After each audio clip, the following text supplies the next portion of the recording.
Don't push me, cause I'm close to the edge. I'm trying not to lose my head. It's like a struggle sometimes. It makes you wonder how you keep on going under. Hey. No one knows the line after that. You know what? Are we recording? We are. Do you remember that song? Regulator. Murder. Hey, remember the start? And it's like, you can't be any geek off the street. You gotta be handy with the steals, if you know what I mean. Earn your keep. The best part of that song is I'm playing when I go home. the best part of that song is when Nate Dogg's like, the next stop is the East Side Hotel. Dude, rest in peace, Nate Dogg. Amen. Rest in peace, Nate Dogg, man. They don't make music like that anymore. It was a clear black night, a clear white stream, and listen, no ratings for that. Now it's just like you're just showing off the range, and we're not here for it. Just listen. big There man is up, innit? there is always range on this podcast. just big man up. Just big man up. Listen, Well if done, we were Rich. to You've got ever nice vocal tones. Thanks, if mate. we were to ever change the name of our podcast, We wouldn't. we'll probably have to go through. What? Sorry, if- what? It's mad chat. Let Hear me me finish. out. Hear me out. Let me land.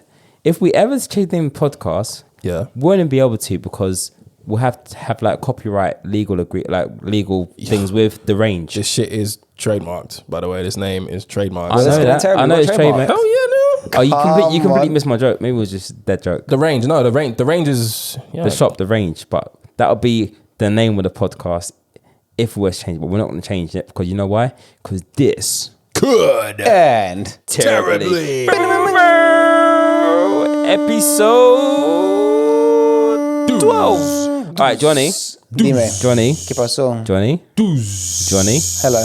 Hi. Can you say how many languages can you say 12 in? Not that many. 12. 12. 12. It's German. So they go elf and zwölf. 11, 12, 13, 17, 15, 16, 17, 18, 19. Then funnily enough, the Germans, they don't say 21, they say 1 and 20. And 1 and 30. It's got 21, 23, For you.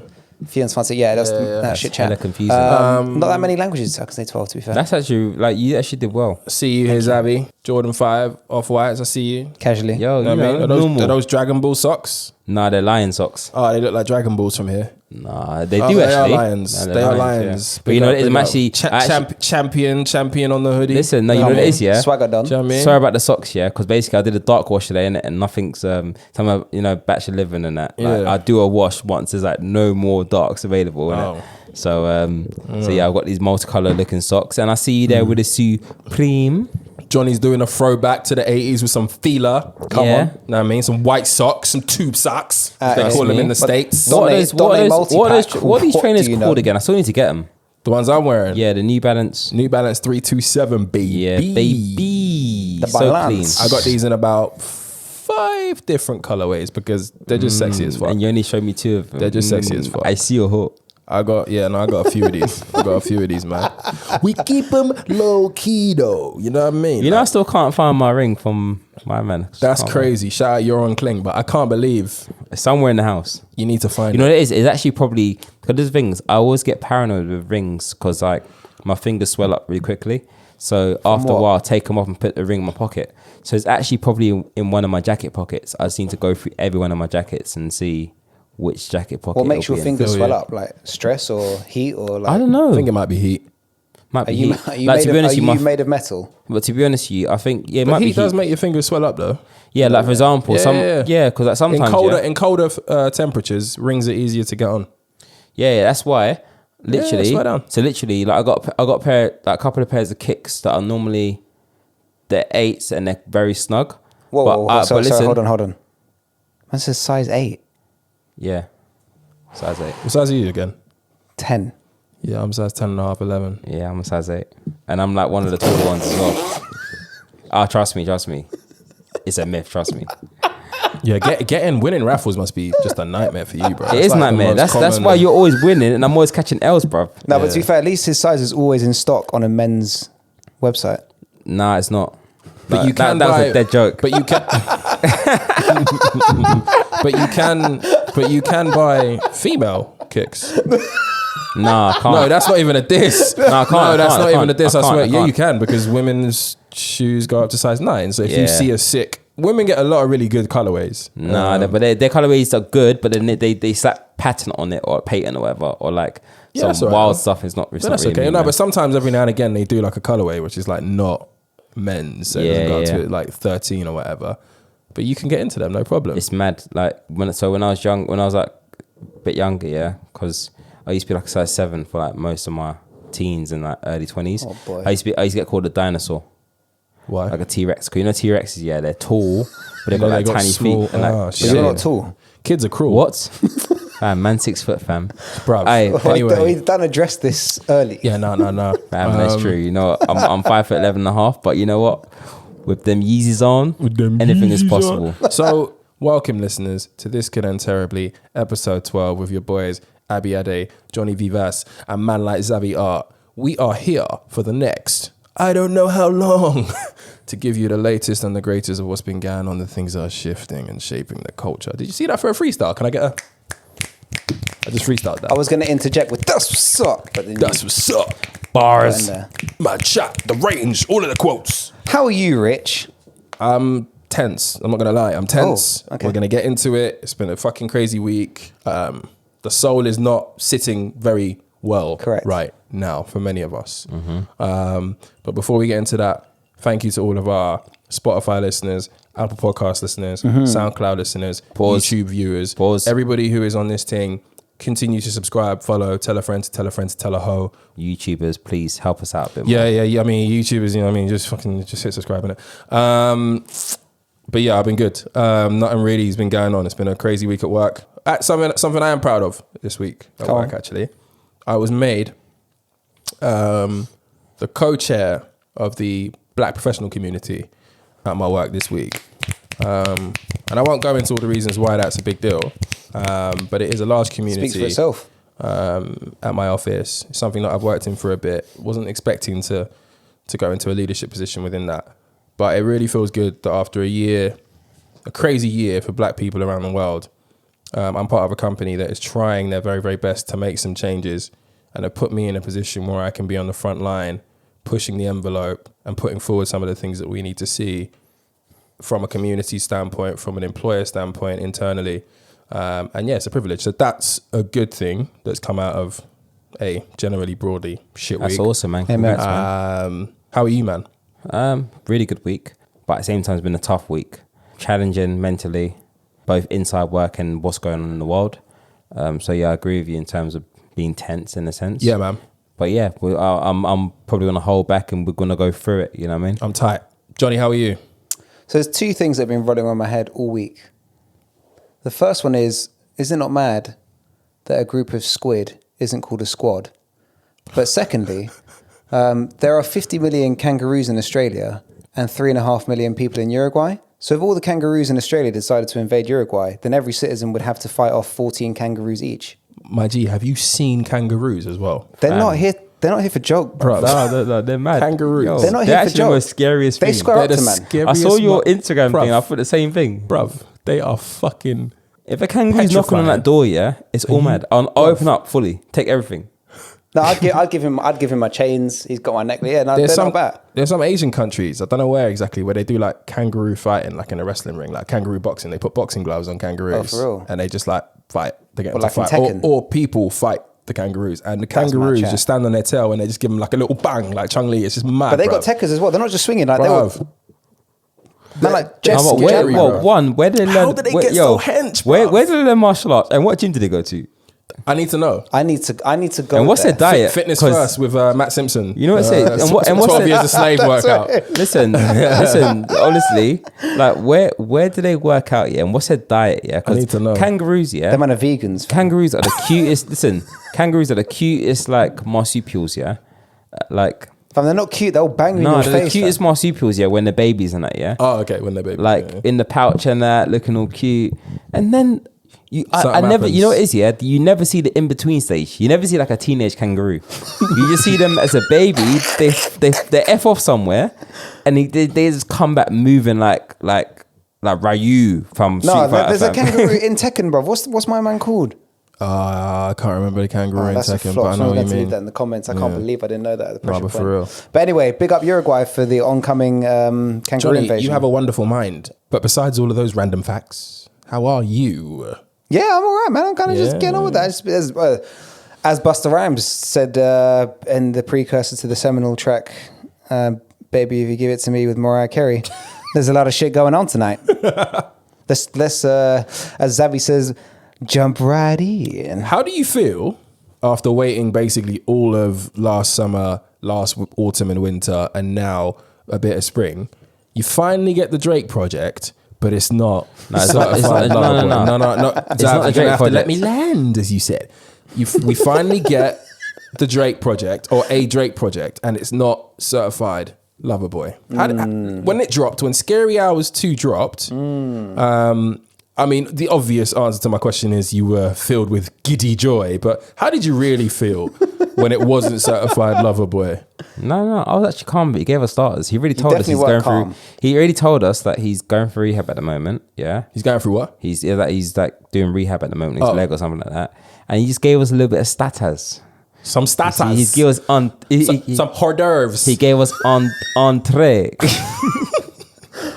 Some aperitivo. But you know what? It's trash.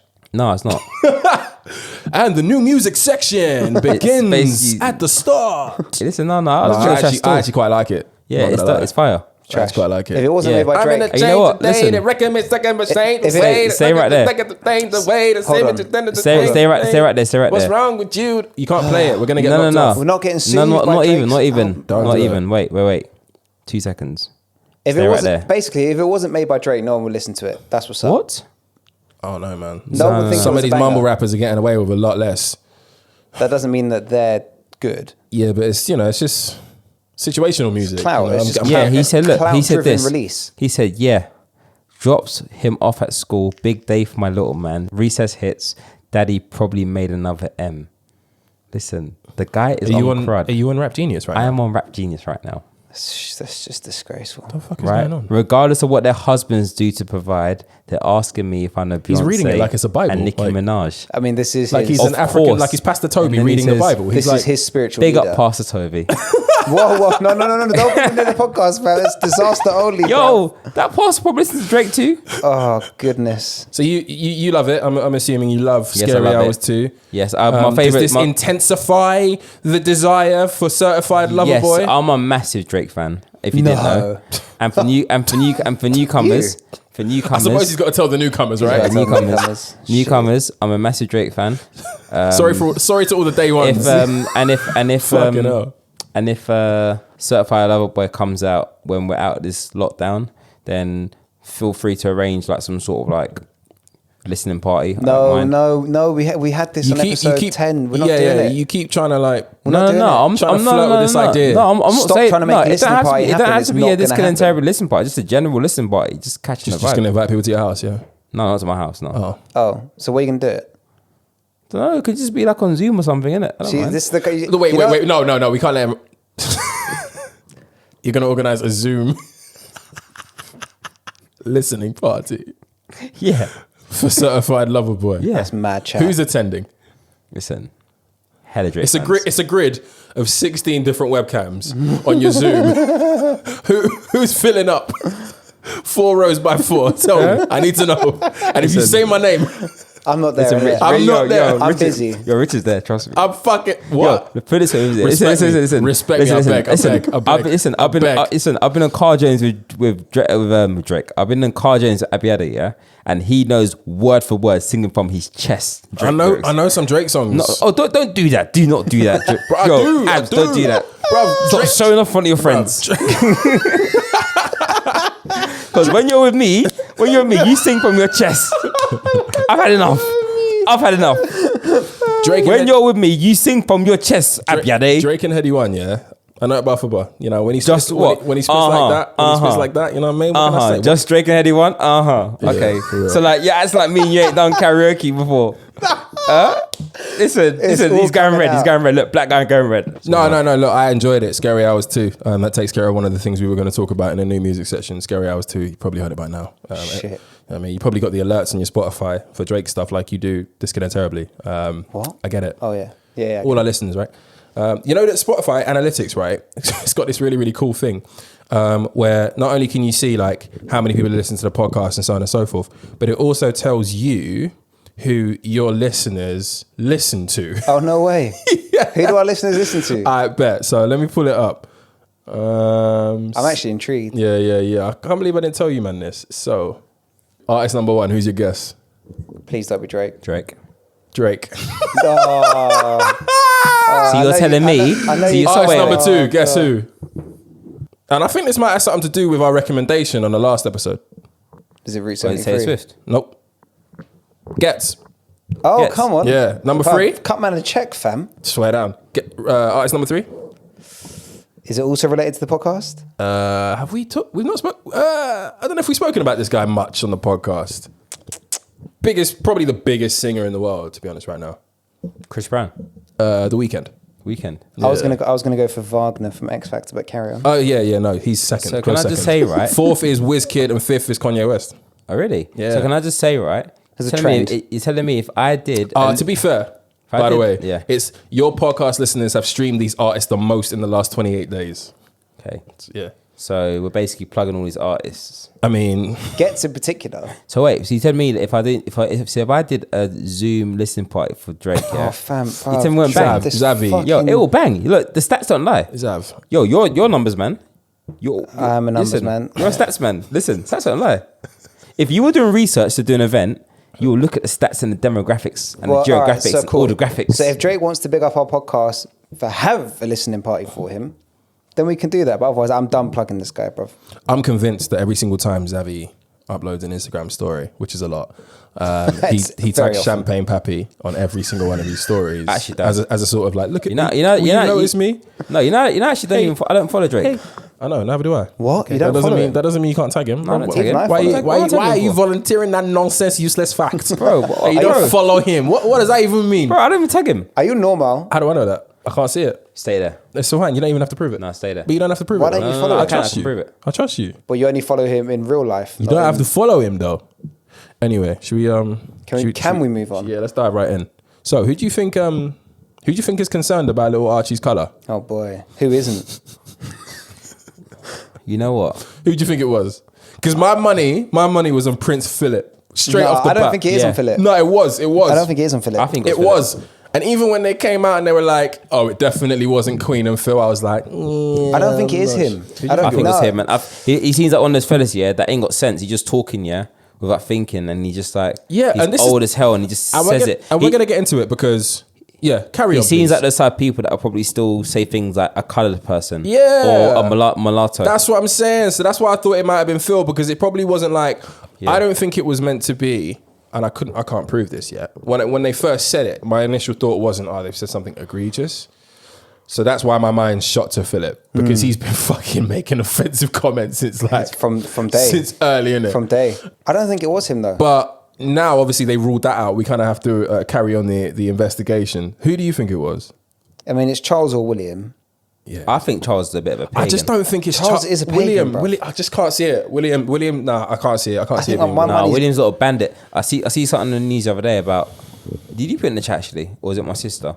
About a journalist basically was talking about how he had don't know if it's true or not, but like he had an affair. Oh yeah, yeah, that was me. I put that in. Okay, and then they got covered up basically. Yeah, I reckon, yeah, yeah. I reckon he's a wrong'un. Apparently, their marriage is a Low little key. bit shaky, low key behind the scenes. I reckon William's been like head of the FA for so long. He's like, I've heard enough about Raheem Sterling in my private life. I don't need to be fucking uncle to another little one. Do you know what I mean? And you know what? I think Philip's innocent, man. I think, and like this is like the shittest level of class solidarity. But like when he married the Queen, he was given a lot of shit for being a Greek himself, right? Although he sounds very posh and British, it's like when he actually met up with Liz and married her in the 50s and whatnot, he was seen as a like filthy foreigner type. He wasn't quite clean enough for the establishment, being ethnically Greek himself, right?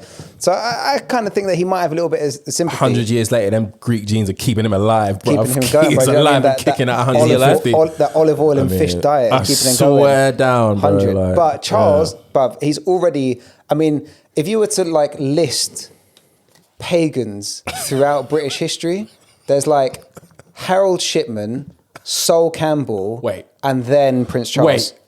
Allow it, bruv. Carry on. Allow it. Harold who? Allow it. Harold Shipman, you said. How easy jump from Harold Shipman to Sol Campbell? It's a disrespect. Carry on. It's a list of pagans, isn't it?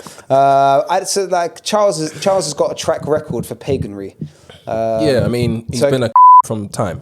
From long time. So I don't know, between him and Will's, like salaciously, I'm gonna say it's William. Boom. Do you believe that though? No, it doesn't matter. Like him and Harry are boys, isn't it? Like I know they're not together. I know they're falling out, but like we can all relate to like falling out with our siblings and things not necessarily being the same as they were when we were growing up and we were inseparable. This But, isn't a question I of just their don't- relationship, right? Yeah, no, but I think William is emotionally intelligent because he has been with an emotionally intelligent brother in an emotionally intelligent family, at least on a mum's side, for so long. I think he would understand how that would be offensive, whereas I don't think Charles would. Charles wouldn't get it. He just don't.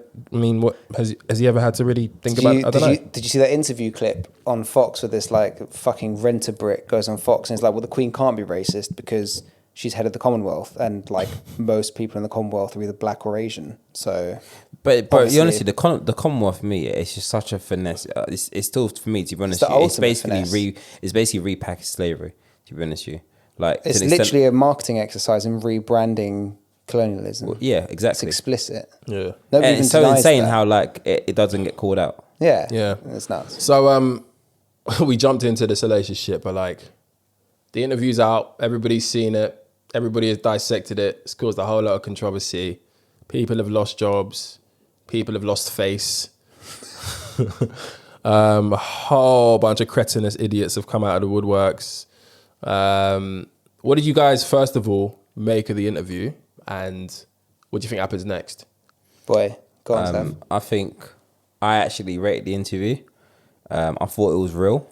Some people might question, oh, Meghan's an actress, so she might have like exaggerated on things. I don't really particularly think so. But I one thing I can say, and I wouldn't have thought so as such, like going into the interview. But I think if anyone wants to question Meghan, that's one thing. People already have a default dislike on her. But Harry just kept it real, like, and you could hear it in his voice, and I really felt like through that interview he actually did his mother proud in a sense.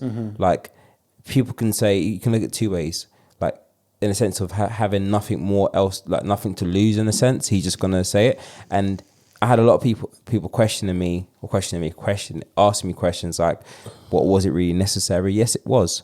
Like there was silence for so long. It was clear that there was silence. They were put in a bad light for how long? They finally managed to, in a sense, step away from the monarchy.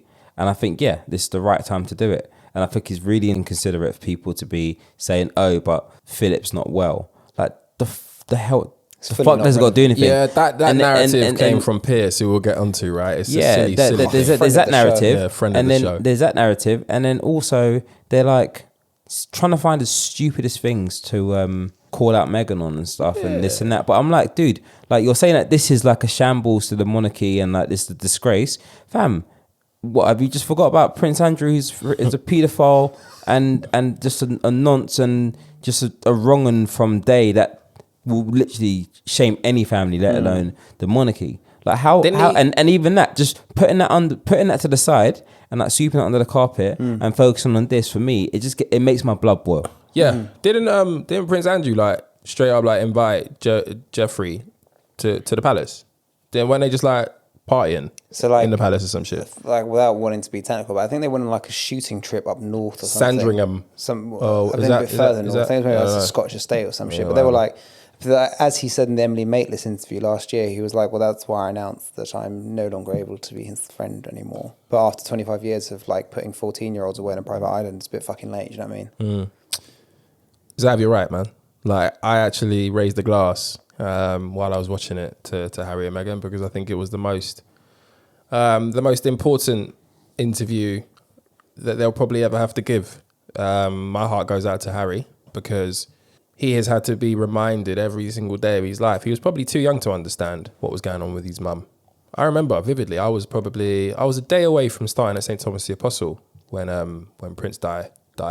And I remember when the funeral happened there a week or so after, like just seeing like Harry and William being led or walking on that big old street as they did the funeral. And I was just like, can you imagine?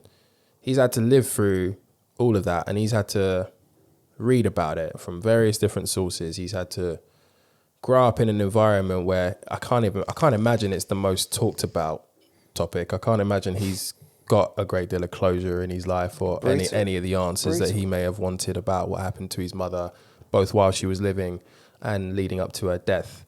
And then he falls in love with somebody and he starts to see the same patterns emerging. And instead of getting the support that he really, really required, they went missing. And it really does show you, without sounding corny, it really does show you like just what love can really, really look like. Because he basically just stuck a middle finger up to everybody while keeping it G, by the way. Like, he didn't really disrespect anybody in any way.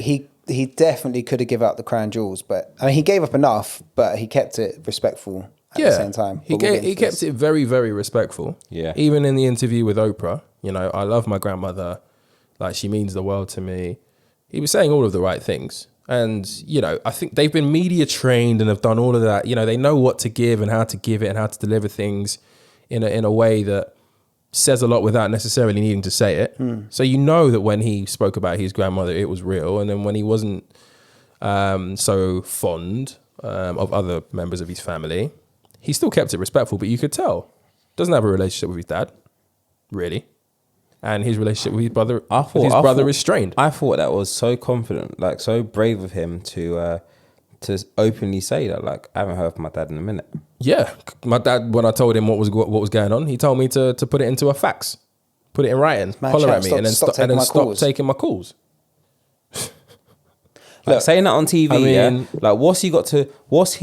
That's the thing. It's crazy because like the feedback I got from people or just from what I've seen of that interview, everyone's talking about Meghan maybe still holding on to her tummy or this, you know what I mean? All these little things, yeah. But then, but like Harry saying some real shit, yeah. That's like really making an impact, and everyone's just not talking about that. You know what I mean? He's talking about he's talking about how dysfunctional the family is, but everyone's just focused on man kept it a buck. Or is Meghan?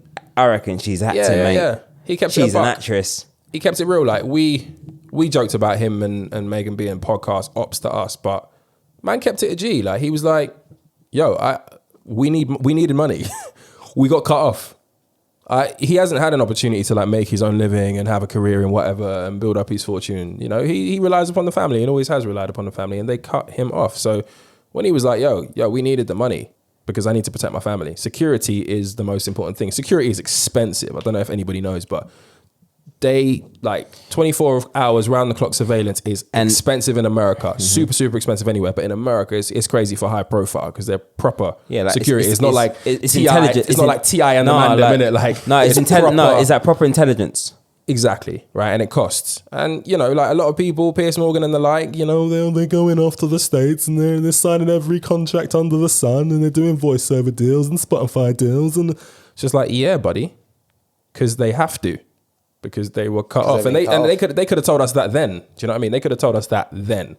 But again, they just kept it very, very respectful. And again, this is what annoys me is you're controversial, you're gobby, as the media may perceive it, and you are too outspoken. It's a problem. People want to see you fall. You keep it respectful. You keep it G. Turns out you can't win. Mm-hmm. You know what I mean? So. Yeah, what I found quite hilarious was the Palace statement, and we don't necessarily it wasn't very long. But when they came out and they were like that was it. It wasn't even very long. Recollections may vary. That's the best fuck you I've ever heard in my life. All right, I took that differently. I don't know if I said it to you, but I took it as we are quite afraid of you two and what you might reveal, but we can't appear to be racist, so we're going to give an ambiguous answer and rely upon the sympathy that the public already have for us at So this moment. for the way I took it was like the rest of the letter was specifically ambiguous, but that line was like fuck around and find out. Basically, it's pretty clear in terms of. You reckon the palace were giving off threats? I reckon the palace were like, yeah, carry on, fuck around and find out. Really? That's what that recollections may vary spiel was, right? Like fundamentally, the machinery available to the palace in terms of its press capability is wider, stronger, faster, deeper than what Meghan and Harry can put out in subsequent interviews with Oprah. Like they've used their bullet now, right? They've used their bullet, whereas the royal family, by virtue of being pansies to the British media establishment, still have a lot of influence in terms of the amount of information, or the type of information that's able to be disseminated across the country. What can they do, though? But didn't they say the opposite? Didn't they say that they're at the mercy of the media? So this is one of the they said that the royal family need the media. Yes, this is one of the more interesting things. Something I wrote about on Twitter at the time was basically like people need to realize that the monarchy isn't as rich as people perceive. They're a lot more defunct. But yes, specifically that the monarchy and the media have a mutual interest in hyping each other up, basically. Without the structure of the monarchy at the top of this kind of class-based system, then the media class would have nothing to kind of make the lower underclasses look up to in terms of obeying the class structure that is necessary within right-wing politics, without getting too political about it. But yeah, like when they came out and said that the royal family need the media and the media need the royal family, that relationship, although the royal family maybe more explicitly behave for the media do still rely on the royal family existing.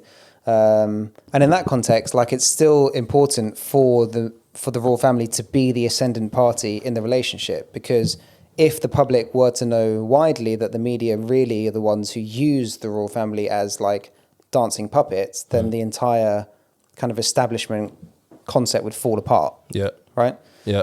So when they said that recollections may vary line, to me that was like a power play, that like we are the palace. You two have left, but we're the palace and this is what's up. Although it was interesting that he raised the curtain.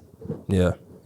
Just imagine this, right, as well, like from Harry's perspective, Imagine the series of events that happened prior to them losing their mother.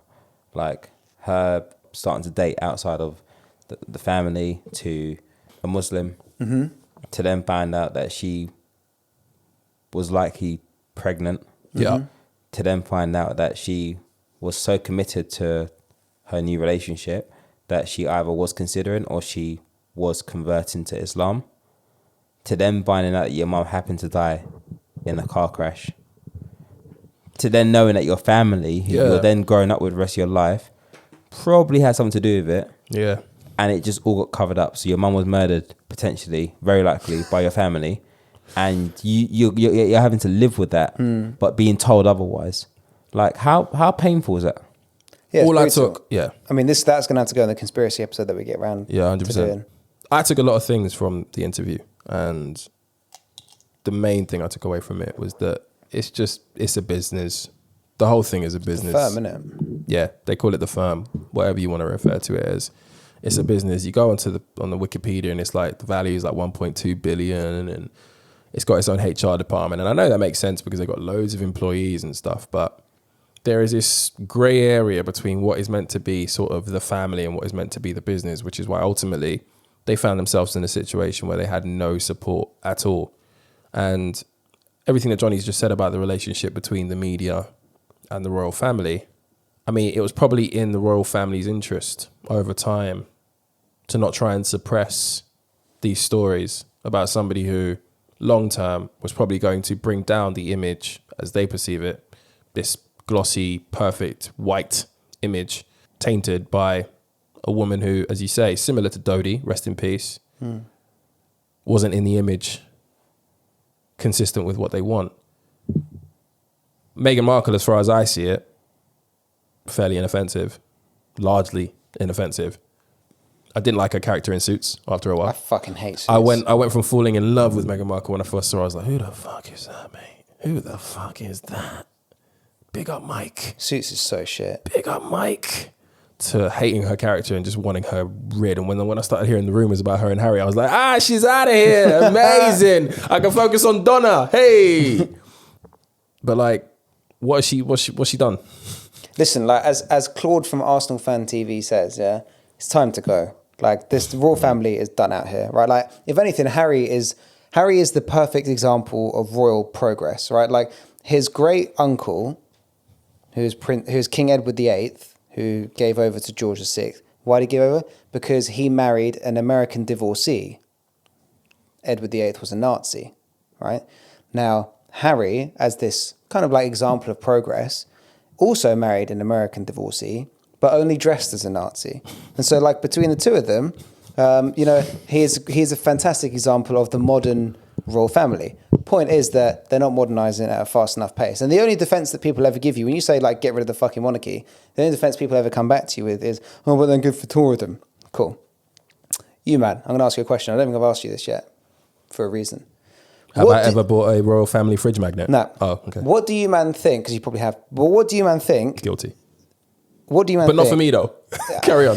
Not for me. I swear. Partaking in the economy. You won't find it in the house. Look it. What do you man think is the most visited tourist attraction in Europe? I'm gonna say Eiffel Tower. No, Xavi. He just took it. Oh shit. Pick another one. You may can have another guess between you. Okay. In Europe. In Europe. I'm gonna go something rogue like Madame Two Swords. No. Oh. Wait, let me think about this. Think of the bait one. Super bait. Number one tourist attraction in Europe. Big Ben.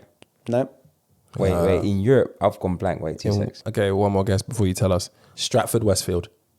That was second. The most Was that actually second? No, it wasn't. The most visited tourist attraction in Europe is the Palace of Versailles. Okay, and the reason that's important is because the French got rid of the Bourbons in 1789. So whenever the next decade tells you that we digestives.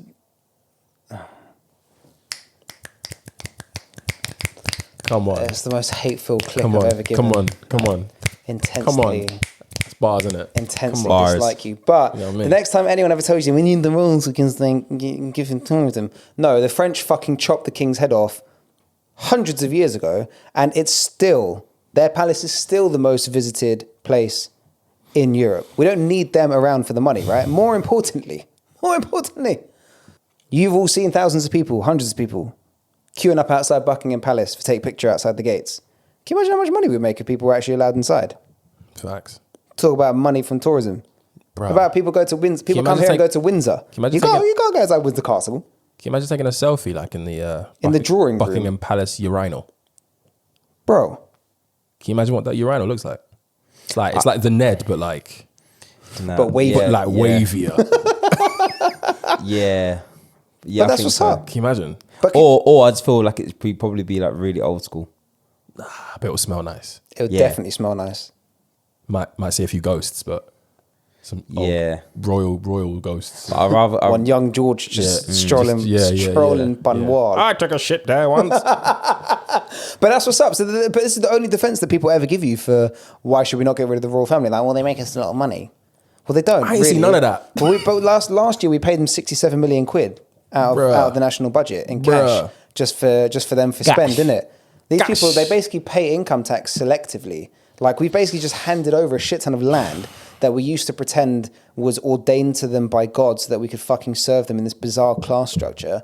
And even though we've managed to, like, emancipate ourselves, you would hope, like, scientifically and sociologically, we still pretend this bizarre fucking system that this family who used to be given to us by God that we should obey still, for some reason, are able to take our lands and not pay tax, and on top of that, take money out of our fucking budget. Like, how many episodes have we done on Marcus Rashford not feeding school kids? Yeah. Well, I'll tell you what, stop paying the fucking billionaire queen 67 million Yeah, quid a I've year. always wondered why. I mean, you can pay some fucking children's hot dinners. Yeah, I've always wondered why the monarchy doesn't involve themselves more directly as an entity.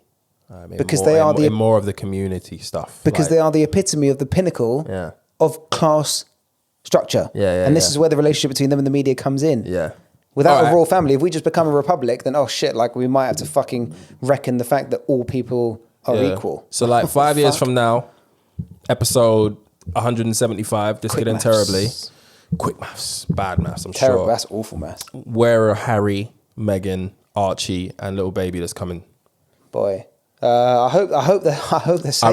I reckon Harry's got dreads. You reckon Harry's got dreads? That's my call. Well, like my They're dad going to be some dirty ginger dreads. like my guy from New Zealand, the guy in the Parliament. Yes, exactly. You got to edit that exactly. video in because he's on business. Yeah. I reckon Harry will have some sort of corporate role somewhere. Meghan have grills. No, they're media for life, baby. That's what I mean. Sorry, what was it corporate? I actually Meghan meant like get the media. bottom row. She get the bottom row grills. She'll be. No, I don't reckon so. I think they'll keep it classy. But I think Oh, so people with grills ain't classy? a bit hip in it. Well, okay. But like Sometimes it be your own. the only guy who's like classy and's got grills like Master P in it, you can get away with it. Yeah, facts. But he's a boss. But No, but I do think he'll probably be employed like with some sort of decent title, but like as a normal citizen in a sense. Yeah, I think their money goes crazy. But I guess another way of asking the question for both of you is there a way back into the royal family for them after this? Do you think there is going to be, or there is a possibility for a making up? Absolutely not. No, Absolutely not. They're completely done. So like they've blown the fucking casket on the whole like, oh fuck, like we used to rule dominion over black people for hundreds of years and now there's one of them in the fucking family deal. Right? Like they've blown that family trauma wide globally on Oprah. Like they could have at least been interviewed by a white person and maybe wouldn't have been so fucking damaging, but they got the chief rabbi of Hollywood to sit down with them. Do you think it was Kate Who what? who caused this whole shit? I reckon they met and William must have just like stared a bit too long at Meghan, innit? And Kate was like, You reckon? nah, I'm not having this, mate. I'm not having this. Do you know who I am? My sister's fucking Pippa Rear of the Year Middleton, mate. Exactly. My sister Do you know was, who the fuck I am? Do you know my cloth? Do you know my ilk? My sister was Bundesliga player of the Can you season. imagine? You tried to come true, like. Can you imagine? I'm coming in the palace and my husband is now looking at you. No way. In a more sexual way than he looks at me. No She way. called up Daily Mail one time. Talking about, she made me cry. It's the avocados. She made me cry. Can I just say Avocados, two things, yeah? Two things that I actually two things fucking love us. two things that I actually found quite funny. Yeah. Within that interview and even like within social media. One of them, I did think to myself, come on, Meghan, when she was like, she didn't really know much about the royal family. Bruh, Listen, when she was like, she didn't research Harry. In my mind, so That's kind of mad In my chat. mind, I mean, in my that's mind, mad I was chat. thinking, so you didn't look at this, you didn't look at the job spec, or you didn't look at, you know what I mean? Well, so you didn't do your research. For me, that's your own, isn't it? That's your like, own. That's your own. Like she said she no didn't cap. know anything about the royal family really, or what it would be like to be in the royal family. And she also said that she didn't research Harry at all, and that because everything that I wanted to hear That's about cap. him, I'm sorry. he told me. Yo, Yeah, Meghan, you got to do Meghan, CRB. You got to do CRB Meghan, that's check. cap. Meghan, But then again, baby. but then you're forgetting though, Americans, not to like generalize or anything like that, not being racist or anything like that, but Americans sort of stay within their bubble, don't Didn't they? she do that fucking horrible Little Mermaid analogy as well when she was walking Oh, that Oprah was through the mad chicken chat. coops? That That made was me mad fucking chat. sick in the Obviously, stomach. I'm on their team on this That's one, when but I was that- Team Piers for that 5 seconds. Bruv. What was the American thing around me? She said something about She's like, like, so like really like my story is kind of like Ariel because, you know, like she meets a prince and falls in love. But as a price, her voice gets taken away. But you know, at the end, and Oprah's like, yeah, say it, bitch, say it. And she's like, but then she finds her voice, but she gets her voice back. And she falls in love with I her was prince. so Team Piers. You know what? I For that 10 seconds. I was like, but I I'll was, tell you I what. was like, deport Oprah before she even comes. No, you know what? You know what? Get rid of all of them. The thing is, yeah. Listen, it's one of the things where like it's like I get your analogy, but that's not how you land, No, baby. RT, we're British, fam. We're not American. We don't do them Yeah, things. We no. don't do them shopping But things the there, second innit? thing I found funny, yeah, there's two things there. Like, I found that funny when she was like, "Yeah, she didn't know. Come on, man, you didn't look at the job spec. Come on, Yeah, Abby, no, I mean- Abby, please, Abby. Abby, please. You didn't look at the job spec. Are you That's the talking highest level job spec, Are you normal? Talking nonsense. and you didn't look at the So- summary. But also, the second thing I found funny was Archie as a teenager. All the Archie as a teenager memes. Bruv, He that play was me so You see the way he was flicking his waist for that? Listen, man, like, listen. Archie, listen. You saying you're invited to the cookout, fam. Meanwhile, on terrestrial TV, between the hours of 6 a.m. and I think 8 o'clock, Yes. Saggy, Yes. Wasteman in chief. Wasteman in Chief. Horrible lad. Friend of the show. Pierce. Friend of the show. Morgan. Morgan. Oh, what? Morgan again. Continued to lose all that was remaining of his shit thereafter. I've never seen Have you ever seen a capitulation? I've never seen a man so visibly rattled by being ghosted by a woman. Like, this is the thing about the Piers Morgan thing as well, is that he's given us all the clues, right? Like, people He's told the story. People are like, he's got no reason to be. He's doing it because it's freedom of speech. No, it's not freedom. No. He has the freedom of speech, but as we've said before, as everybody needs to learn, freedom of speech does not give you the right to offend. But it also does. But Freedom also- of speech. More important, I have to interrupt Go this on. one. I'm sorry. It's something I'm passionate about. Freedom of speech does not also mean that you can speak without being reviewed. That's it. And this is what people say. I'm being fucking censored. You're not being censored, dickhead. Someone is Another win for the wokies. someone is appreciating your freedom of speech and calling you a dickhead for it. Shout out Alex Beresford. Shout out Alex Beresford. Yeah, like, he gave us all the clues, man. When he wasn't as nutty. But you might know the story of how Meghan ghosted him. Yeah. That's what I'm getting onto. Like, Get into it. it was Wimbledon. She was there to see Serena Williams, and they had a drink in a pub in the area. He loved her. He basically fell in love with her, like me. Basically. Suits season 1, episode 1. Can't blame him on that front, You know what I mean? I had that moment too, right? Ain't he got kids and married and that? No? Yeah. But He was going to risk it all. You know how some of them old Oyibos get down in it, swinger time once you get 25 years into the marriage, and it Oyibos. swingers. Just invite people to the marriage. Anyway, let's do something different tonight, honey. Let's spice it up. Let's spice it up. No, but for real, they went for a drink. They had a couple of drinks. He basically fell in love with her. He loved her personality. They said they keep in touch. Really? She went from that. Just her personality, really? Yeah, and the looks. She's beautiful. The inside. I'm sure. Then she went from that pub drink to put her in a cab. party. He put her in a cab. At a party, apparently at Soho House, which is where she met Harry. I saw her house. And then it was Soho House, right? I think it was. something like It was that, one of them yeah. exclusive I think clubs. it was, yeah. One of them places that Xavi goes to. Yeah, you know what I mean? And after that, I'm assuming the conversation started about who she knows, who she's been in touch with since being in the UK, blah, blah, blah, blah. And the subject of Piers Morgan comes up. And look, let's keep it a buck. Harry was like, that you is our waste, man.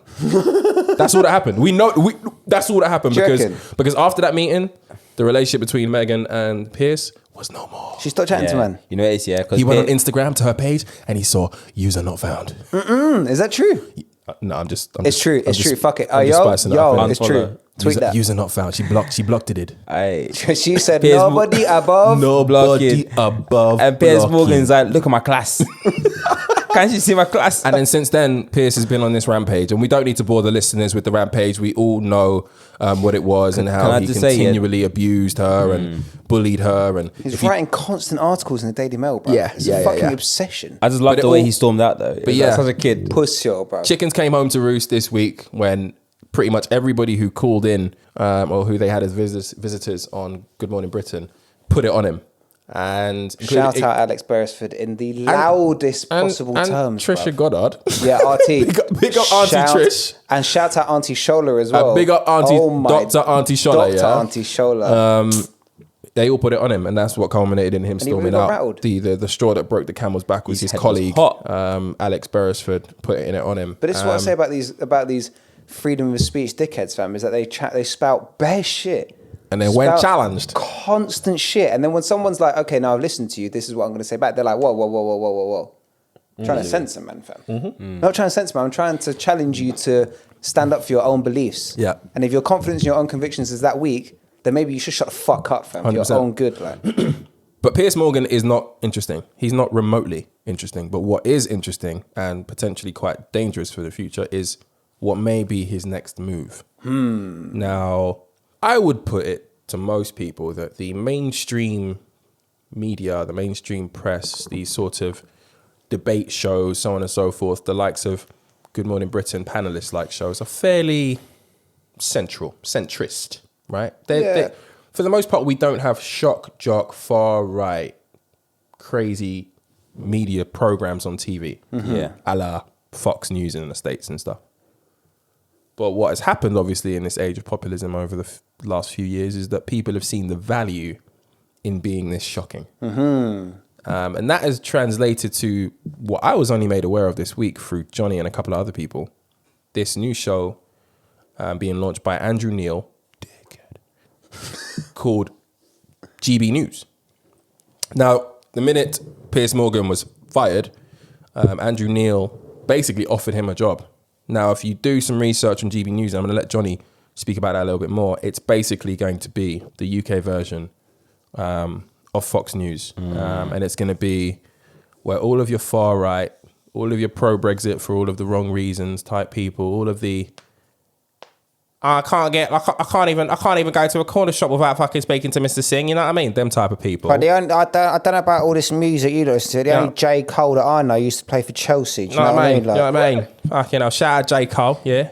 Decent before they get Sweden, do you know what I mean? Man of the people, you know what I mean? It's actually quite funny when you go on. I've got a Twitter account, like a dummy one, but like I used to use it more for like sneaker drops and stuff. But okay, like when we're speaking these days, I'll occasionally just go in there and do like a hashtag, or you type in something and it shows you the most like catch up on the news and that. Exactly, right?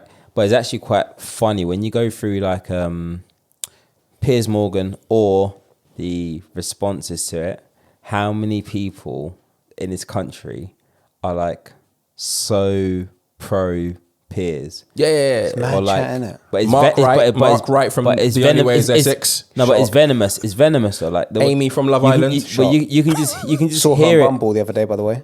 You can Facts. just hear it like Reject. in their tweets, like how much passion they have behind it. It's all bollocks. We've lost such a great person. And I'm glad this is important what you're saying, because the one thing that these people have right now is Twitter. They have their own little channels to spew whatever they wish, and that's their choice.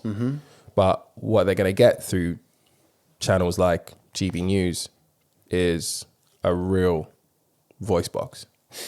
So this is one of the topics that I wrote an essay about on Thinking Out Left. Shout out. Maybe Left. maybe we republish it. But it's about the Americanization of the British media. So I was also incidentally listening to Andrew Neil on Amal Rajan's podcast today, and his justification for what he expects GB News to be. But what GB News is going to be ostensibly is the first opinion or presenter-led news channel in this country. Okay, so the BBC essentially have 24-hour rolling live news coverage. Okay, Sky News essentially have 24-hour rolling live news coverage. The extent of Channel 4's news coverage is factual, if somewhat politically slanted. But the point is that there isn't really a space for political opining in this country. Okay, and that's down to a few different things, but also largely down to the fact that we have Ofcom in this country, which is there to ensure a relative standard of impartiality in broadcasting. Now, the problem is that the man who is set to take over Ofcom, Paul Dacre, is somewhere between Hitler and Genghis Khan on the political scale, which means that all semblance of impartiality in media regulating is about to go bang out the window just at the time that a right-wing news organisation is about to hit the airwaves. So, Andrew Neil's come out a few times and said that, this is not going to be the Fox News of Britain. People don't know we haven't broadcast anything. People don't know what we're going to be talking about. Fact of the matter is that they've signed up a whole host. Like, if you were to make a who's who list of right-wing dickheads, you would basically go through the appointee list of whoever GB News have got on side already. Yeah. And this is basically Andrew Neil's last stand. They got Lawrence Fox on there by any chance? No, because he's actually fucking dense. Yeah, like yeah. he's on the same rung as Lin May. Do you know in that terms he's of being a like fucking moron? Do you know he's married and got kids with Billie Piper? That's mad chat. Like she was married to him for I that did time. not know and got that. like 2 kids. But And they're I, still I married. love me some Billie Piper. Yeah, like from amen. time. From Doctor Who times, bro. Exactly. Come on. That's his wife, ex-wife. X at least. Yeah. Oh, thank fuck. Yeah. Shit. Anyway. He's a waste man. Anyway, like he's too stupid. Like they have got competent journalists, but you know they're right wing, so that's their bag. But like it's the first time that a news organization hasn't pretended to be impartial. Like BBC News, okay, like BBC's probably centrist. It's maybe like liberal. The definition of liberal these days is probably more centre right than it is centre left. But like they're liberal. Then you've got Sky News, who again doesn't do opinion pieces, but is pretty centre right. Yeah. You've got Channel 4 News, which is pretty centre left, yeah. left wing, right? Yeah. These lot aren't pretending to be a news channel. They're going to have news coverage, but then it's going to be opinion led in prime time. So it's going to be Andrew Neil, various other dickheads. And what this is going to do, as I wrote about in the essay, is it's going to blur the lines further between information and entertainment. Yeah, I'm not here for it. And this is Anyway, the danger, right? This is the danger. This is where you mix up. I like my facts factual. So this is it. So this is where you mix up the last book that I read. Well, I can't remember what it's called, but it's by Peter Oborn about basically how many fucking lies the media establishment got away with by getting Boris Johnson into office, and how our media establishment has been entirely complicit, basically because Boris was one of their own in the media class. But Yeah. GB News coming onto the scene is further going to blur the lines between information and entertainment, which is dangerous because it means that it debases the value of factual reporting, right? And so we've entered this kind of bizarre era in politics where facts are only useful, facts are only relevant insofar as they support my argument. Yeah. And if your facts don't support my argument, then I actually don't need to accept them as true. Shout out Lin May. Shout out Lin May, among others, but shout out Lin May. The difference between someone who's like baseless and redundant like Lin May and GB News is that they're backed by billionaires and they're going to make a shit ton of money by advertising. And Rupert Murdoch is behind GB News, right? yeah, no, he's behind UK News. Okay. So Andrew Neil and Rupert Murdoch are not on good terms because Andrew Neil used to be the editor of the Sunday Times and walked out. All right, bet. So they're not friends. Bet. But there's another GB News coming. So there's going to be 2 right-wing opinion piece media stations coming to the British media landscape. Yeah. Happy days, as if we needed more fucking right-wing media. Anyway, Yeah. like I've said 100 times, it's dangerous because we blur the lines between media and entertainment, and it means that we've reinforced this pseudo-fact type culture where if your opinion agrees with me, then it's right, and if it doesn't, then I don't have to believe in it. And that's how we end up in a situation where we are now, where people are able to say things like, well, the media in this country isn't racist because, you know, not every article that comes out is racist. Yeah. And actually, like, someone wrote a good article about Lenny Henry last year. So, like, obviously could the we media's be? not racist. How Like, could we grow be? up. Do you know what I mean? But it's obviously bullshit. And this feeds into this. The whole reason that Meghan and Harry ran away because they were escaping a media complex that ultimately, as we've proven or established, is dominant over the royal family. And on top of that, is also rooted in racism. Yeah. In the same concept, in the same sense that the royal family itself is Yeah. rooted in racism, in the same concept that class structures are rooted in racism, etc. The reason that they escaped from the royal family is because they couldn't deal with the media landscape and billions of pounds coming in to back Andrew Neil, coming in to back GB News, coming to back right-wing commentary being presented as fact is only going to further that problem. And I think, well, platforms like ours, intelligent people like us, need to continually teach and encourage people like us is how to not rise to some of this BS and how to maneuver having these kinds of conversations with people who don't actually really want to listen to us, because we expend a lot of energy having these conversations. Do you know what I mean? And ultimately, these guys feed off our anger and then they strike the killer blow once we're on our knees from exhaustion in fighting with them. So long term, and I think this is something that we're going to need to maybe come back to the listeners on, is how we can, and maybe we need to get people on here who completely are at odds with the way that we think ideologically, politically, and so on and so forth, so that we can have that discourse with them in a way that shows you how this can happen and how you need to refrain from indulging in people who you know are just saying inflammatory, crazy, incorrect things just to get a rise, just to make you look like a wokey, just to make you look like a fucking Ocasio-Cortez type. Do you know what I mean? Yeah. Because look, we can see this fucking coming a mile off, and that's why we're telling our listeners, this is coming. GB News is coming. It's going to piss you off.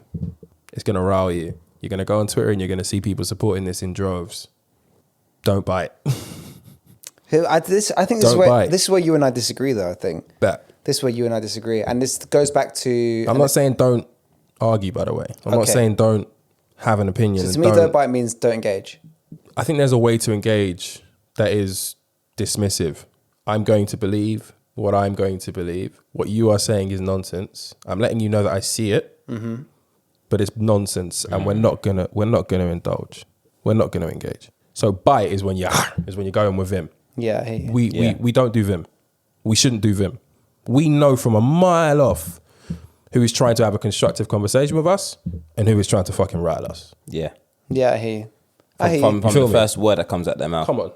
I hear you, and that's sensible. But I don't know, I take the point that like it's basic from my perspective, it's exhausting, and it is exhausting. Yeah. Constantly having to fight this Because like, we care. barrage of capital. Because we fucking care. Because we care, but it's exhausting fighting this barrage of capital that comes and stands behind this right wing ideology. But we have to fight the fight. Yeah. We have to fight the fight. Otherwise, our society becomes Gary on Twitter, who believes that Meghan's making it up and that there is nothing wrong with either colonialism or the way that the royal family or the way that the media acts towards people of colour in this country. Is there another way? Is there another way for us to fight that isn't so centered around the verbal fight?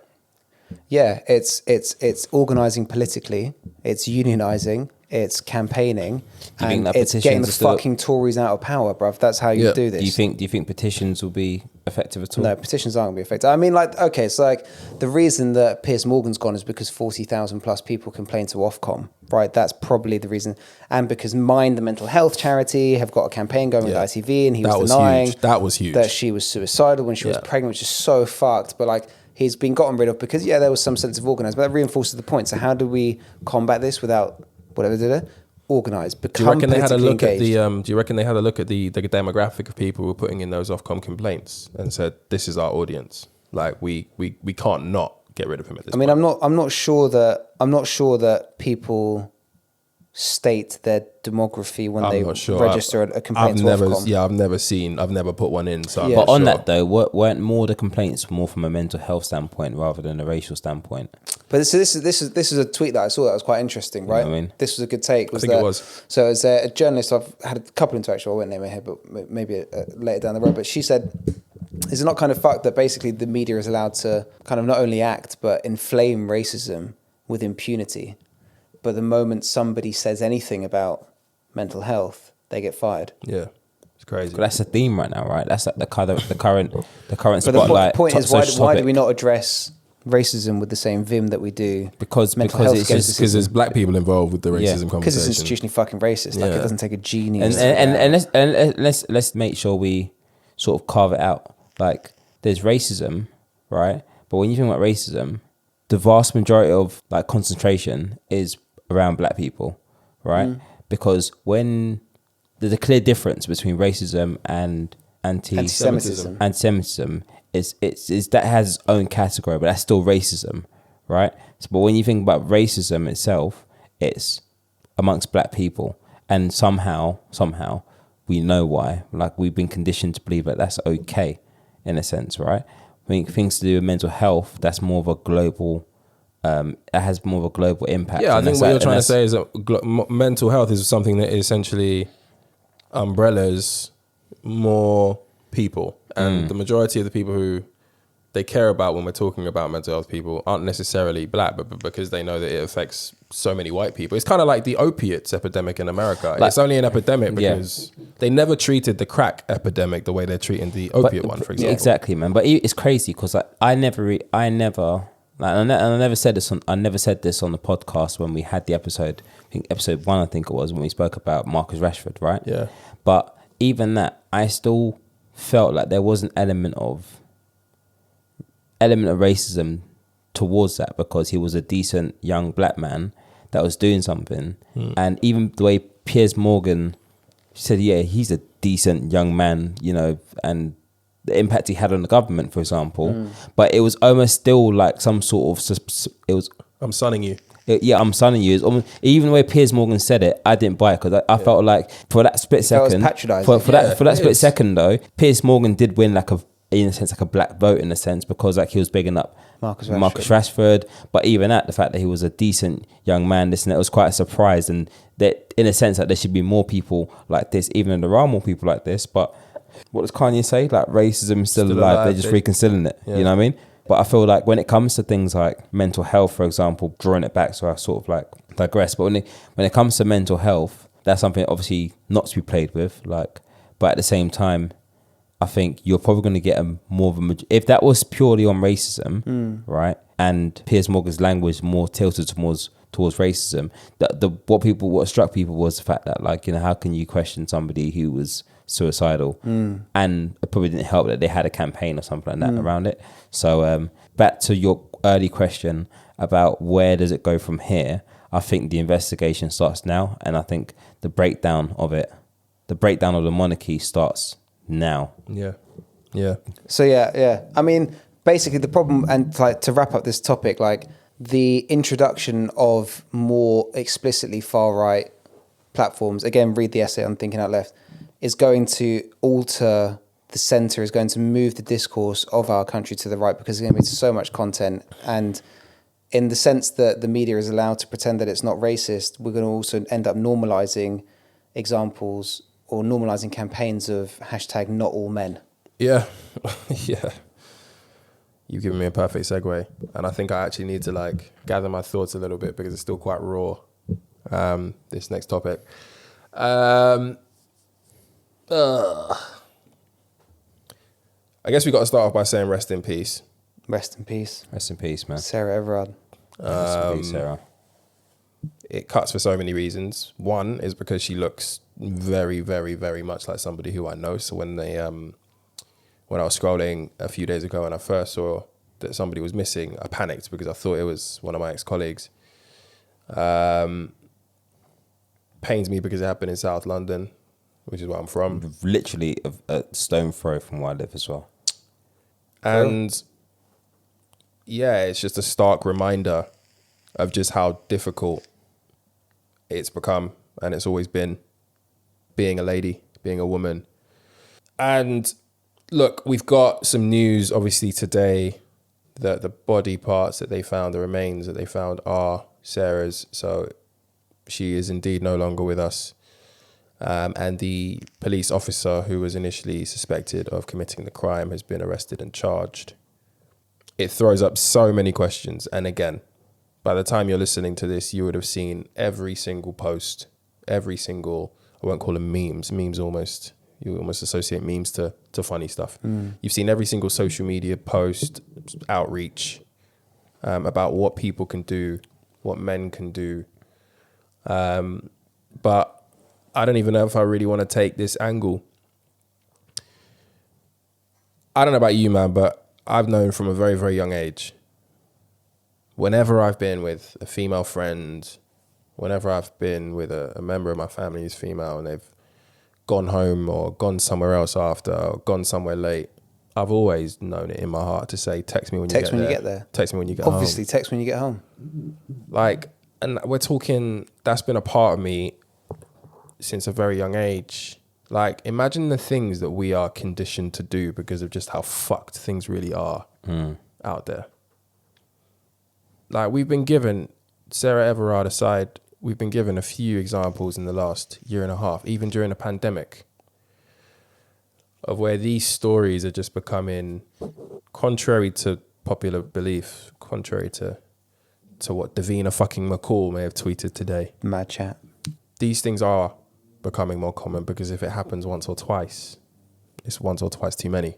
Obviously.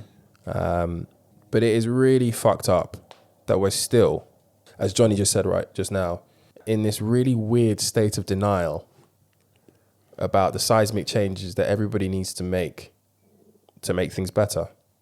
Everybody finds ways to belittle very, very important topics in this day and age. I realized that, and my mind's going all over the place right now. I realized that, like, what was it, 10, 11 years ago or so when Michael Jackson died. And that was probably like when Instagram was like on its way up, like literally within hours, people just like doing jokes. Like we're so desensitized and we've lost so much compassion and humanity that the minute scared, impassioned, enraged women come out and say, men, we need you to do better, a hashtag like not all men is the response. But it's bizarre. It's the same like weird like self-defense complex that basically that white people get when you say that there's racism in this country. The parallels are all there, Johnny. The parallels are all there. Like I've had to deal with stereotypes. I've had to deal with all kinds of BS being a black man growing up in London, right? My parents had to go through worse. I learned very, very quickly that there's no real room in any of our hearts as men, even people like us who go through shit. There's no space in our heart as men to take too many of these things too personally if we want to see something really, really good come out of it long term. So if you are white and you consider yourself to be an ally, there can't be any ego that comes with that. You're going to hear a few things about what white people have done to black people that might upset you, but there's no room for your ego because we're not lying. Same applies to men. You're going to hear some things about what men have done to women since the beginning of time that you're not going to like. But you have to accept, even if you aren't one of the people who has done it.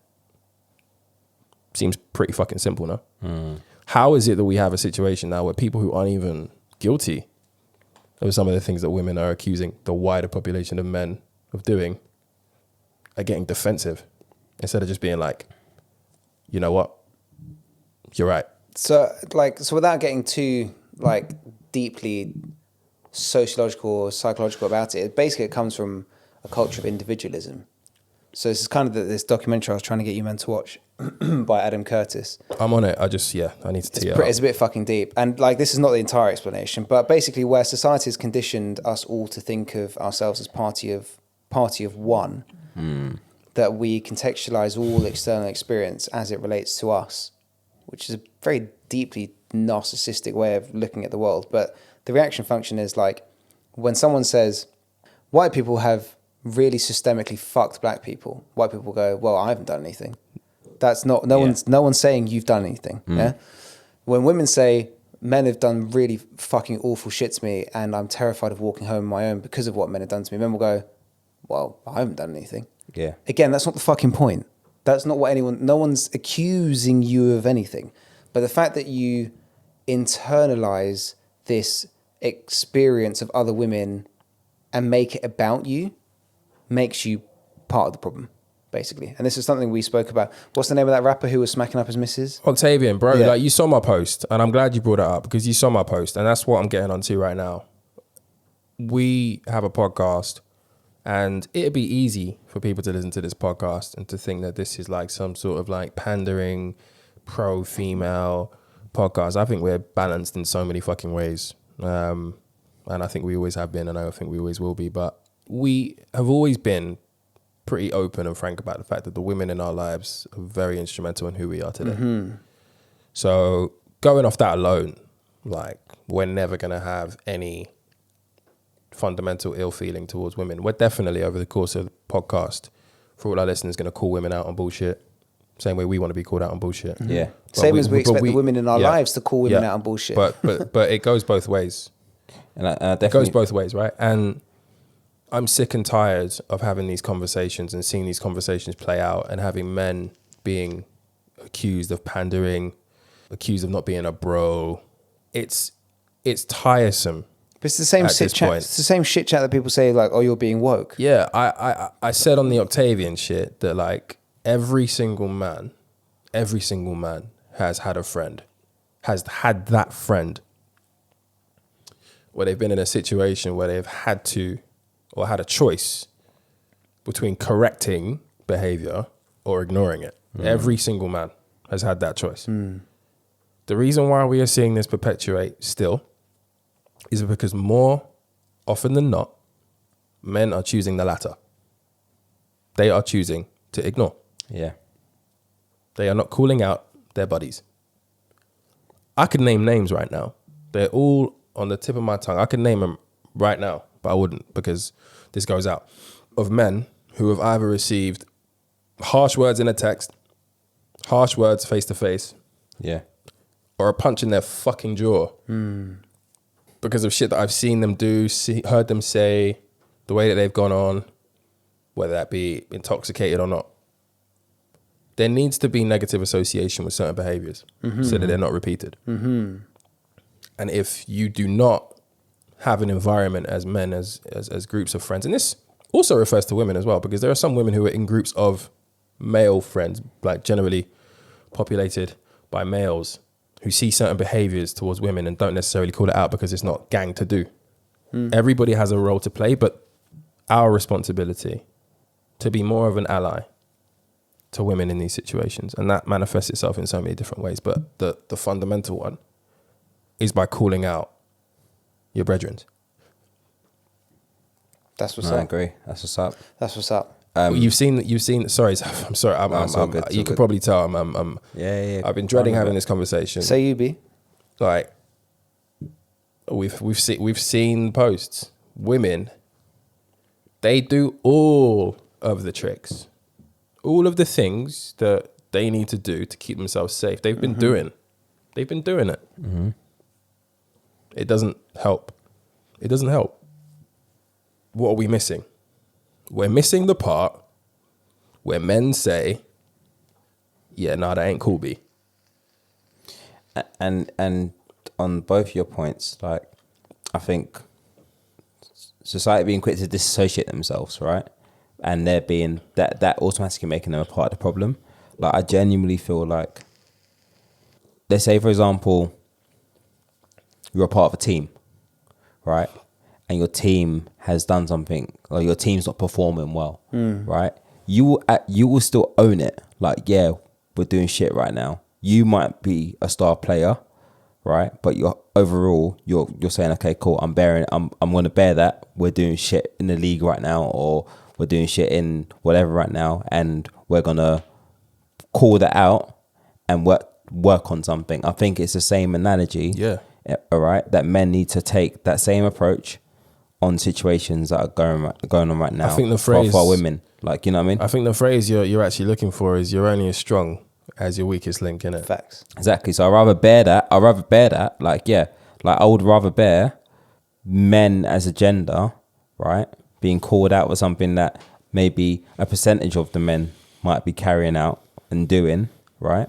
But I'd rather bear that and work towards finding a solution than saying, oh, no, Johnny, Abs, I can vouch for them. Me, I can vouch for myself. I'm not like that. But them man there, yeah, fuck them. Like, no, that's the wrong approach, because you're almost becoming, not almost, you are being insensitive, right? Yeah. To the situation that's at hand. Yeah. You know? Yeah. So, like, I guess guys who are listening to this, right? If you find this conversation uncomfortable, Don't listen to us again. well, that's No. Don't listen Well, to that's us. what I If was you're gonna say. finding this uncomfortable, Well, listen. This is find what- another podcast. this It's very no, simple no, for no, me, hold on. bro. This is what I was going to say. First Sorry. thing is, if you're finding this uncomfortable, firstly, good, because it's not meant to be comfortable. Yeah. In the same way that you guys, as black men, don't ask that. You just said it. You don't ask. You ask that people leave their ego at the door. You don't ask that white people be comfortable confronting racism. Okay, so fine. Men who are listening to this, it's not meant to be comfortable. But if you do feel uncomfortable in particular, ask yourself why. Ask yourself why. If you yourself have not been complicit in this type of behavior, then why do you feel defensive about being called out on it?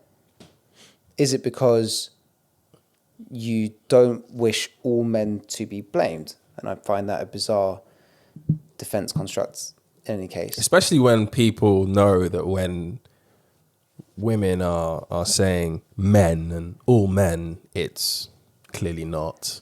In all fact, men. We shouldn't have to say No, this. but in fact, nobody is saying all men are scum anyway. And in fact, even in the most generous case, if I was pretending to be anti-woke, like the best example you can find is that, okay, maybe some women do feel uncomfortable around all men, but they don't accusing all men, and whether or not they feel uncomfortable around all men is their prerogative. It's not for you to be upset by.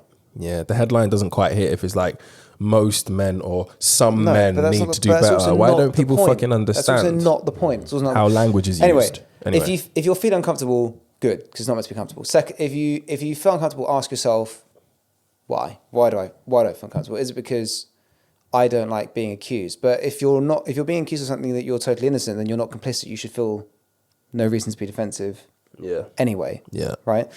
And if you do feel defensive, ask yourself why you feel defensive. Actually, you shouldn't feel defensive. You should be on the attack. And this is what we're trying to do here. I don't think any of us here feel defensive, right? I mean, Xavi and I have both, we've got women in our lives explicitly who have been through traumatic experiences at the hand of men. Hell yeah. That's Hell yeah. That's what's up. So like we feel this very personally, but like we're not only not on the defensive here, like we're on the attack. This is what's up.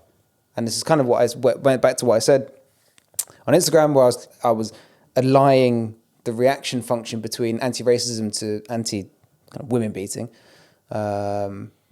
Point is that it's not for men to. First, it's not for men to feel defensive about it. It's for men to support, and it's for men to ally. But then also, like this whole "what can I do to help" shit is the gender equivalent of like white people who posted a black square on Instagram and then disappeared after, and actually have got no genuine interest in like putting themselves through the uncomfortable nature of confronting racism. I hear you. I'm listening. Like I'm an ally. I'm listening to I'm an you. ally. I'm hearing you. I don't have all the answers. I'm an ally. But I'm listening and I'm here. I stand And with you. And it's fucking boring chat, right? Yeah, and proper. you see all these guys who are like, "What can I do to help?" Like, no, bruv, you know what you can do to help. You know what you can do to help. And by asking them, "What can I do to help?" you're just forcing them. Well, no, worse than prolonging, you're forcing them to recount experiences where people didn't help. You're forcing them to relive experiences for them to explain to you, for your educational purposes, experiences that they've had to go through. And that doesn't need to happen. We don't need to traumatize women anymore for you to understand that, firstly, fucking assaulting people's wrong, sexually assaulting women's wrong, but also understanding that maybe a couple of your friends are a bit suspect and you need to call them out on it. Yeah. And it's not difficult. No. It's not difficult. It's not a lot of uplift. Even at the worst, even if you don't want to necessarily go and do something, you don't want to G-check your people, just listen to what women are saying. Women are saying we feel uncomfortable around men. That's not saying they feel uncomfortable around you. No one's attacking you, puppy. This is not about you. It's about women feeling uncomfortable. You need to listen to their concerns. Yeah. It would It's also heavy.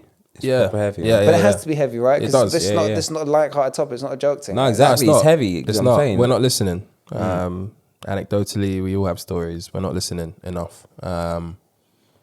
Verbal, non-verbal communications, reading signs, learning the meaning of the word no, dealing with rejection. All things that men need to do better. It's hard being a man. It's hard being a black man. I'm not going to it's hard being anyone. Do you know what I mean? Life is hard.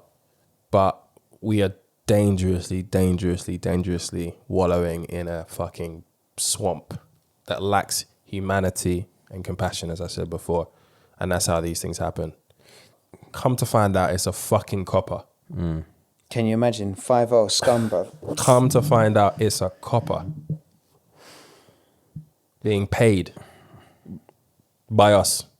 And this girl, the worst thing for me, I'm sorry to interject, but the worst thing is this girl did everything right. That's what I said. She did everything right. Right. When guys say, "Oh, it's the girl's fault," or "Why are you dressing like that?" or "Why are you moving that way?" or "Why are you act?" Firstly, women can wear whatever the fuck they want. Doesn't give you the right to rape them. That's fucking mad chat. But you need to grow up. But more importantly, like this girl was walking through lighted streets at a decent time, and she was on her phone speaking loudly. She was doing everything right, and a copper with a badge turned up. This is not a behavioural point that women need to work on. This is not like there is nothing that women can do, need to do, or should have to do to stop themselves being assaulted by men. Yeah. It's probably not difficult to compute. Even if they want to walk out in a miniskirt and a bra down a dark alleyway at whatever fucking time they want, that they do not deserve to be raped for that. And that's fucking mad if no you one try and deserves to be blame raped. women No one for deserves that. to be raped, full For stop. anything. No woman owes you anything, full stop. That's what's up. Full stop. Stop looking at a woman and seeing a sexual object would be a nice start. Even if you were born into and all of your life saw some of these archaic, or as they like to call them, traditional, old school type of household dynamics where you pretty much saw your mother in a sort of Subservient. perfect, a subservient role within the household. Motherfucker, it's time to unlearn some of these habits. We don't have time anymore, bruv. Like, it is what it is right now. The times have changed. It's time for everybody to catch up. No one has an excuse. Everybody in this room saw stuff happen to their mum that they would never think about reliving with somebody in front of them. Ever.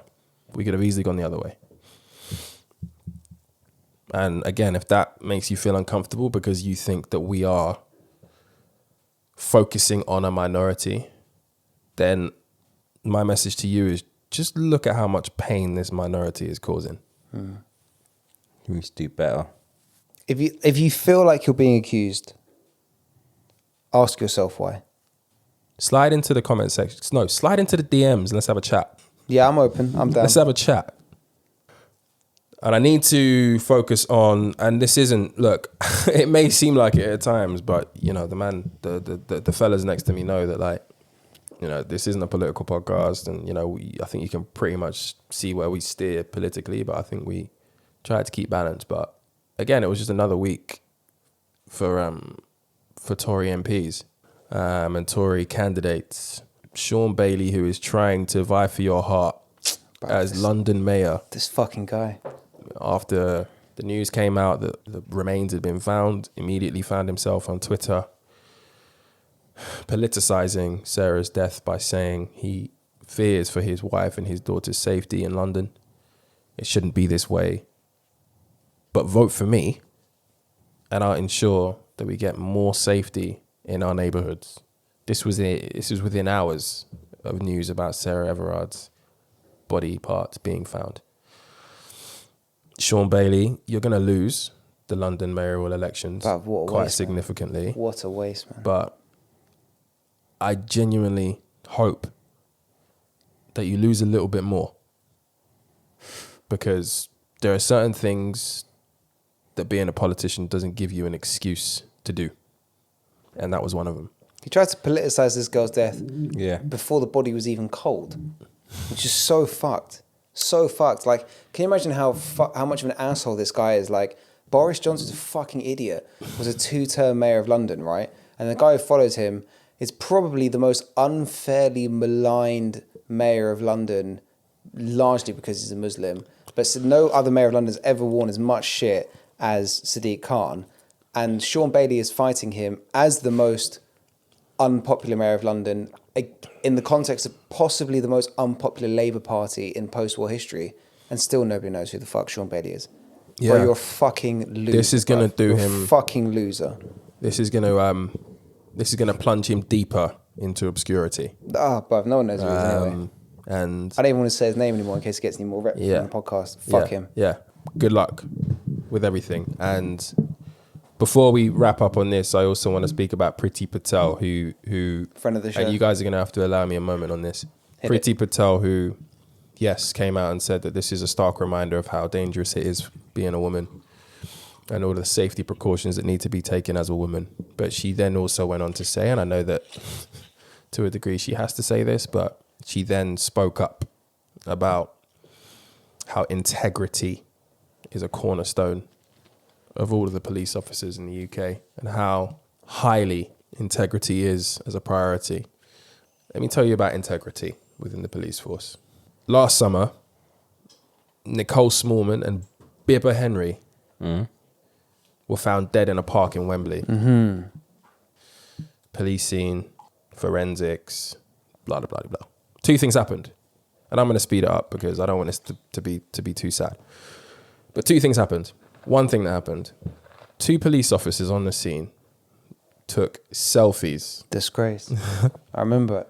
Took selfies at the scene of the crime and shared had those pictures. So it wasn't just a joke between two dickheads for entertainment. It became, let's share this in a forum where we think that this is going to get more applause. Bants, innit? Banter.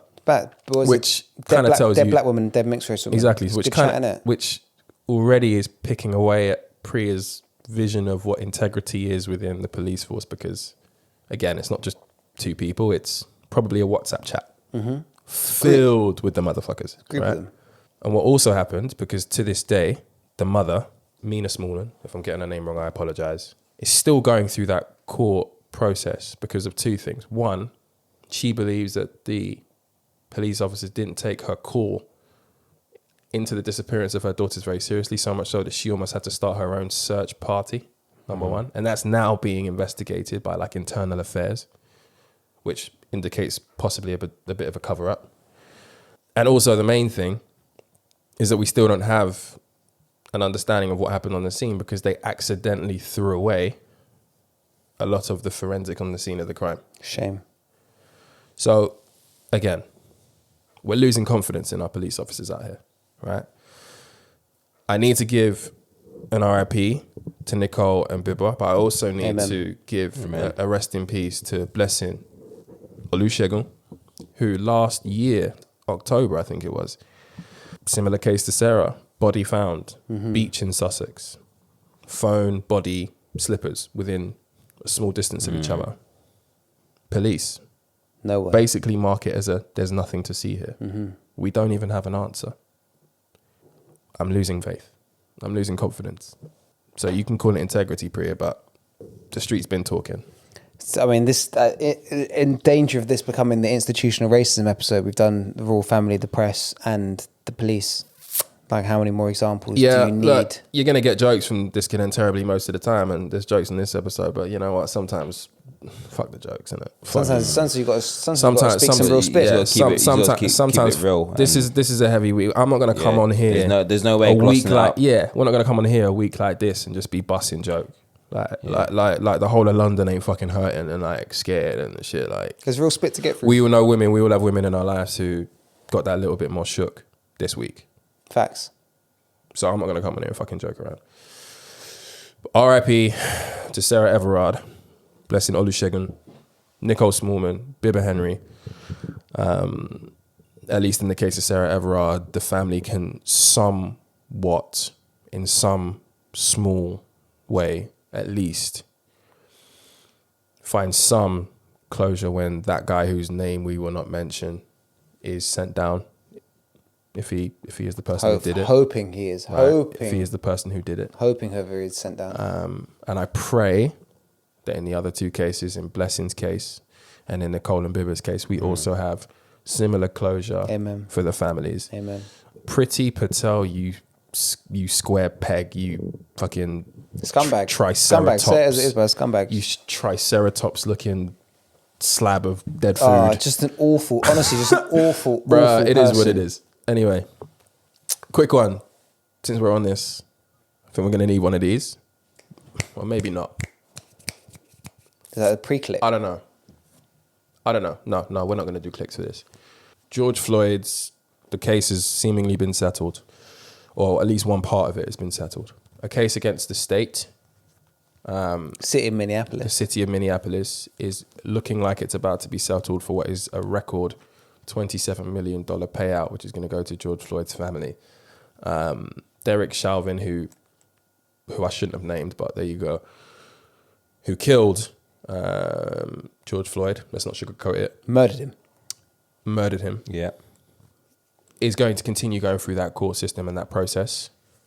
But at least we have some significant payback, if you want to call it that.